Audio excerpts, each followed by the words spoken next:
A humpback whale swallowed a kayaker off Chile, held him for a few terrifying seconds, and then let him go.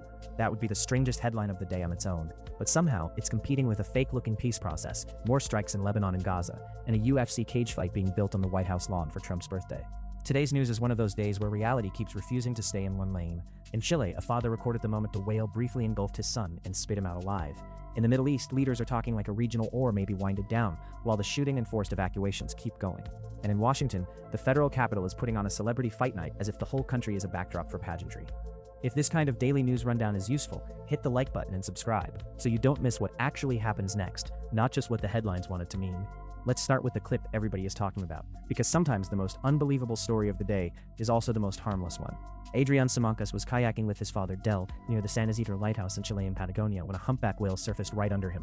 For a few seconds, the whale and the yellow kayak disappeared together. Then the animal released him.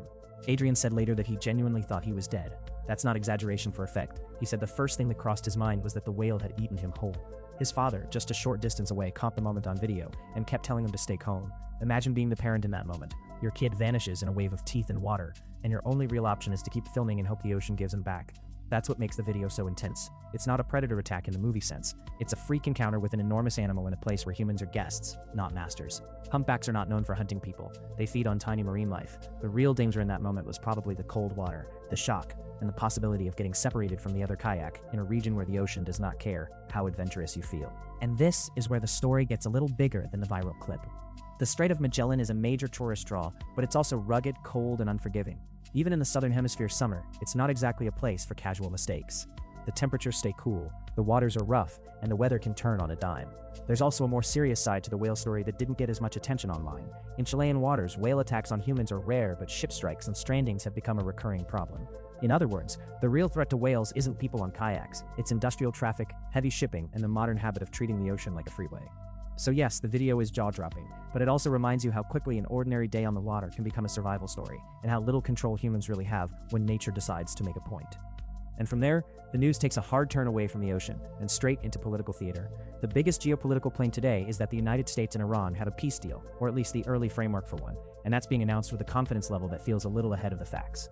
Pakistan's prime minister said the agreement has been reached, and even attached a signing ceremony in Switzerland to the story. Iran's deputy foreign minister then said a memorandum of understanding is in place, with formal signings still ahead and more talks expected after that.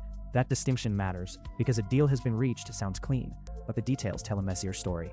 There are still pre-implementation meetings coming, more technical discussions after that, and questions hanging over what exactly is covered, when it takes effect, and who gets to declare success. On paper, it sounds like a breakthrough. In reality, it sounds like a political pause button with a lot of unresolved items attached. Trump naturally declared victory in his own way on social media, celebrating the deal and saying the Strait of Hormuz would be reopened and the US naval blockage removed. That's classic Washington now. The announcement arrives first, the uncertainty arrives second, and the sober explanation has to fight uphill through the noise. Now, to be fair, there is real value in diplomacy if it actually stops bloodshed and eases pressure on shipping, energy markets, and civilians caught in the middle. Nobody serious should want permanent escalation around a global choke point like Hormuz. But it's also worth being skeptical when every side is selling the same story with a different label. Some outlets are already treating this like the clean beginning of peace, even though the region is still active, still volatile, and still full of armed actors making their own decisions. That's where media framing gets slippery. A neat headline can make a shaky process look finished. And while the diplomats are talking about signatures, the ground war in Lebanon and Gaza is still grinding on. That's the part no press conference can erase. In Lebanon, the Israeli military continued strikes across the south and ordered residents out of more villages. Two separate evacuation statements on Sunday covered 29 villages in all, with people told to move north of the Zerani River. Some of those places were being ordered out for the first time in this war, even though they sit in areas that were supposed to be beyond the deepest reach of the invasion. The health ministry in Lebanon says the human cost keeps rising. Thousands have been killed and wounded since the invasion began, and over the weekend there were reports of more strikes in places like Tyre, Sidon, and the Beirut area. Israeli officials say they're targeting Hezbollah commanders and infrastructure. Lebanese officials and local witnesses say entire communities are being pushed out and battered.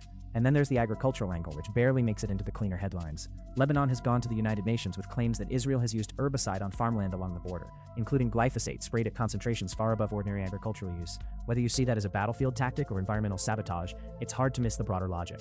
If you can't just occupy land outright, you can still make it harder for people to live on it. That's not a minor detail. It's a reminder that war is not only about missiles and body counts. It is also about water, soil, crops, and whether a local population can remain economically alive after the shooting slows down. Meanwhile, Gaza keeps getting pushed farther out of the spotlight even as the killing continues. An independent outlet reported the death of 8-year-old Jad Suleiman, who was walking home from school when an airstrike killed him in northern Gaza. His father described holding the boy's backpack and asking what crime his son had committed. That's not a political slogan. That's a father in shock.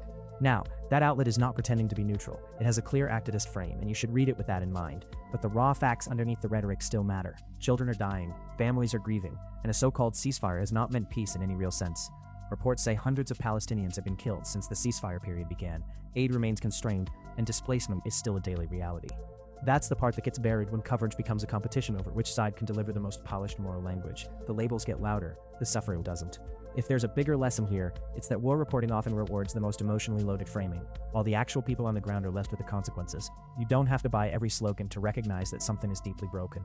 And while the Middle East is taking the oxygen out of the news cycle, Washington is busy turning the Capitol into a stage set. Donald Trump's 80th birthday is being marked, at least in part, with an official UFC event at the White House. That alone tells you a lot about the political mood in Washington. The South Lawn has been transformed into fight night real estate with weigh-ins, fan events, stunt demonstrations, and all the pomp that comes with a modern political circus. There is something very American about the whole thing, in a strange, loud, expensive way. The country that invented celebrity politics now seems perfectly content to mix power, sport, and spectacle until nobody can tell where governance ends and branding begins. From a more practical angle, though, it also raises the same old question. If Washington can move mountains for a birthday cage match, why does it move so slowly on the things that actually matter to ordinary people? Secure borders, sane spending, energy independence, and less foreign adventurism are not glamorous. But they matter more than a lawn full of cameras and hype. That's the quiet libertarian takeaway in all of this. Less pageantry, more competence. Less empire theater, more focus on the home front. If foreign policy keeps swallowing money and attention while domestic problems pile up, the public is right to ask who all this performance is really for. And just to show the planet is still doing its usual chaos routine, Brazil also had a deadly helicopter crash in Rio de Janeiro. 2 helicopters collided in midair, 6 people died, and the crash sparked a fire that spread through an electric car dealership lot. Fire crews said the lithium-ion batteries made the blaze harder to put out, which is one of those details that reminds you modern disasters come with modern complications. Different continent, different story, same lesson. The world is a lot less orderly than the headlines pretend. Here's the thread connecting all of today's news. 1. The whale story is real, rare, and incredible, but it also reminds us that nature doesn't care about our plans. 2. The US-Iran peace talk is being announced with a lot of confidence, but the actual deal structure still sounds unfinished and fragile. 3. Lebanon and Gaza are not suddenly calm just because the headlines moved on. The strikes, evacuations, and deaths are still happening. 4. Washington's White House UFC setup is a perfect symbol of a capital that loves spectacle almost as much as substance. And 5. When the media starts wrapping messy reality in neat language, you should slow down and check what is actually happening versus what people want you to think is happening. That's the kind of day where the weird story, the serious story, and the absurd story all show up at once. Tell me in the comments which headline was the wildest to you, the whale, the peace deal, or the White House fight night. If you got value from this roundup, hit like and subscribe so you're here for tomorrow's news too.